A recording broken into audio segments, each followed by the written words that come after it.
ఇలాంటి విధ్వంసం ఘటనలు చూస్తున్నారో అర్థం కావటంలా. రాజ్యాన్ని నడిపేటప్పుడు ఏ రాజు కూడా ప్రజలను భయంతో నడిపిస్తానంటే కుదరదు. ప్రేమతో నడిపిస్తానంటేనే ఈ ప్రజాస్వామ్యం నిలబడుతుంది. ఇది రాచరికం కాదు. మిమ్మల్ని కంటిన్యూస్గా 30 సంవత్సరాలు ప్రజలు కూర్చోబెడతారనుకుంటున్నారా ఏమి? లేదు లేదు. 5 సంవత్సరాల తర్వాత వాత పెట్టి పంపిస్తారు. గుర్తుపెట్టుకోవాలా, ప్రజలు అంత అమాయకులు కాదు.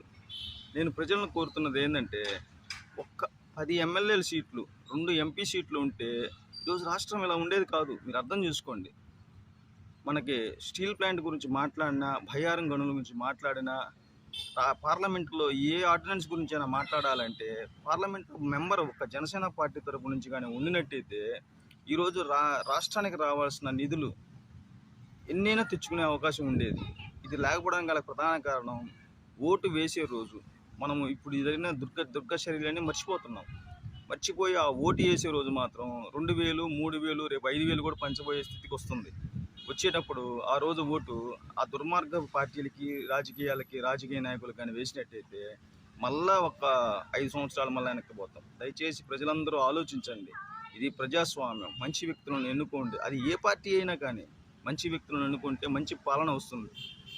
జై జనసేన, జై హింద్.